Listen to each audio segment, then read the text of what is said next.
Okay students, forms of ET. तो पहला जो फॉर्म ऑफ एजुकेशनल टेक्नोलॉजी है वो है टीचिंग टेक्नोलॉजी।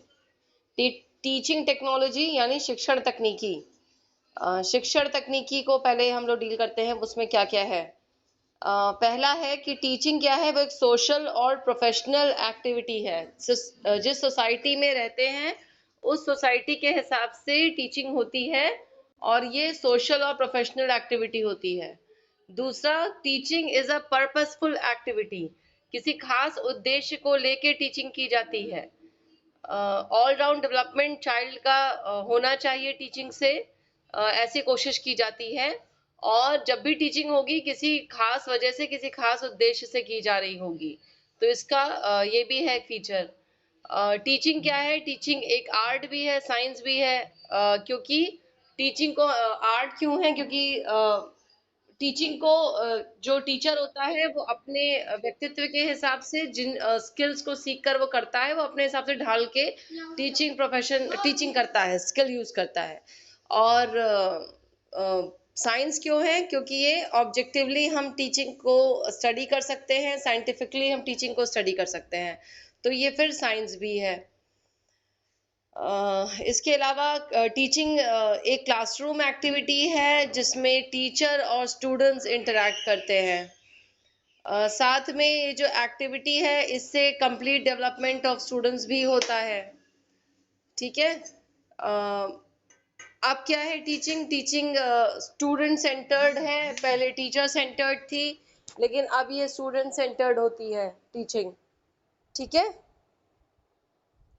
और इसके अलावा एक और है कि ये जो टीचिंग होती है, इस टीचिंग में लर्निंग ऑफ स्टूडेंट पे बहुत स्पेशल एम्फेसिस होता है। बहुत ध्यान दिया जाता है कि लर्निंग ऑफ स्टूडेंट भी साथ में होता रहे। ओके। टीचिंग टेक्नोलॉजी में का कंटेंट क्या होगा, टीचिंग टेक्नोलॉजी के कंटेंट में होगा प्लानिंग ऑफ टीचिंग की जाएगी। टीचिंग होने के पहले प्लान किया जाता है, टीचर प्लान करता है कि क्या पढ़ाना है। दूसरा, ऑर्गेनाइज की जाएगी टीचिंग। क्लासरूम में आने पे किस तरह से क्लास लेनी है उसका ऑर्गेनाइजेशन टीचर करेगा। फिर लीडिंग ऑफ टीचिंग, मतलब लीडिंग ऑफ टीचिंग में टीचर लीड करेगा टीचिंग को, जो प्रैक्टिकल पार्ट है क्लासरूम में। चौथा है कंट्रोलिंग ऑफ टीचिंग, कंट्रोल करेगा टीचिंग को अपने हिसाब से, कब उसको बोलना है और कब स्टूडेंट्स को बोलना है, और कब इंटरेक्शंस होने हैं, कब इवैल्यूएशन होना है, ये सारी चीज़ें। तो अब एक एक करके लेते हैं इसको। प्लानिंग ऑफ टीचिंग लेते हैं पहले। प्लानिंग ऑफ टीचिंग में क्या होगा, सबसे पहले प्लानिंग ऑफ टीचिंग में क्या होगा कि सबसे पहले जो टीचर होगा वो कंटेंट को एनालाइज करेगा और अरेंज करेगा उस कंटेंट को सिस्टमैटिक मैनर में प्लानिंग के समय में, जिससे वो अच्छे से टीचिंग कर सके। दूसरा क्या है, आइडेंटिफिकेशन ऑफ ऑब्जेक्टिव्स, यानी जो कुछ भी बिहेवियर चेंजेस उसको अपने स्टूडेंट्स में देखने हैं उसको ध्यान में रखेगा कि क्या क्या उसके ऑब्जेक्टिव्स होने चाहिए, प्लान कर लेगा इसको पहले से। और फिर ऑब्जेक्टिव्स को कहीं पे लिख भी लेगा जिससे कि वो उनको भूले ना और उसके लाइट में ही वो अपनी टीचिंग को लीड कर सके। दूसरा क्या बताया था हमने, ऑर्गेनाइजेशन ऑफ टीचिंग बताया था। Organisation of teaching second stage है टीचिंग का। और इसमें क्या होगा कि इसमें इस स्टेज पे प्रेजेंटेशन होगा। ऑर्गेनाइजेशन में सब्जेक्ट मैटर का जो टीचर ने सोच रखा है, सब्जेक्ट मैटर का प्रेजेंटेशन करेगा। टीचर क्या करेगा क्या बेटा, क्या साजिद, एक मिनट बच्चा। ठीक है। फिर ऑर्गेनाइजेशन ऑफ टीचिंग पे हम लोग थे। इसमें क्या करेगा जो टीचर है, वो टीचर क्या करेगा, प्रेजेंटेशन करेगा सब्जेक्ट मैटर का, और साथ में क्या करेगा, जो भी सूटेबल टीचिंग स्ट्रैटेजीज और टेक्निक्स हैं उनको सेलेक्ट करेगा। एक सूटेबल मटेरियल एड को भी रखेगा जिससे कि सब्जेक्ट मैटर को बहुत इफेक्टिवली वो प्रेजेंट कर सके। और साथ में क्या करेगा, जो भी ऐसे मटेरियल एड्स और मेथड्स के थ्रू क्या करेगा कि वो ऐसा माहौल, ऐसा एनवायरनमेंट डेवलप करेगा, ऐसा एक्सपीरियंस देगा स्टूडेंट्स को जिससे कि टीचिंग ऑब्जेक्टिव्स रियलाइज हो सके। ठीक है। इसके बाद क्या है, leading of teaching. Leading of teaching में क्या होगा कि कम्युनिकेशन स्ट्रैटेजीज क्या होंगी, रीइंफोर्समेंट कैसे दिया जाएगा, वो डिसाइड करेगा टीचर। दूसरा, मोटिवेशन देता रहेगा जिससे कि स्टूडेंट्स के बिहेवियर को लीड किया जा सके, एनहांस किया जा सके। और साथ में क्या करेगा कि टीचर और स्टूडेंट के बीच में जिस तरह की नॉलेज का आदान प्रदान होना है उस पर वो ध्यान देगा, किस तरह की नॉलेज उसको देनी है अपने स्टूडेंट्स को। और चौथा क्या है, कंट्रोलिंग ऑफ टीचिंग है। कंट्रोलिंग में क्या होगा, ये लास्ट स्टेप है जहाँ पे इवैल्यूएशन करेगा, जो उसने ऑब्जेक्टिव सेट किए थे उसके हिसाब से जो टीचिंग का इवैल्यूएशन है वो करेंगे। वो जो भी टीचर होंगे वो इवैल्यूएशन के टूल्स और टेक्निक्स को तय करेगा कि किन टूल्स टेक्निक्स के थ्रू इवैल्यूएशन कर सकते हैं। साथ में क्या करेगा, उसके बाद जो लर्निंग ऑब्जेक्टिव्स रखे हैं उसने उसको चेक करेगा स्टूडेंट्स के परफॉर्मेंस से, और फिर वो जो भी परफॉर्मेंस के बेसिस पे जो भी रिजल्ट आएगा वो क्या होगा, उससे फीडबैक मिल जाएगा, टीचर को फीडबैक भी मिल जाएगा, जिससे कि वो अपने लिए भी वो आगे इम्प्रूव कर सकता है अपनी स्ट्रैटेजीज को और मेथड्स को, और स्टूडेंट भी इम्प्रूवमेंट ला सकता है खुद में। तो एक बार फिर से देख लेते हैं, ये टीचिंग टेक्नोलॉजी में 4 चीज़ें थी।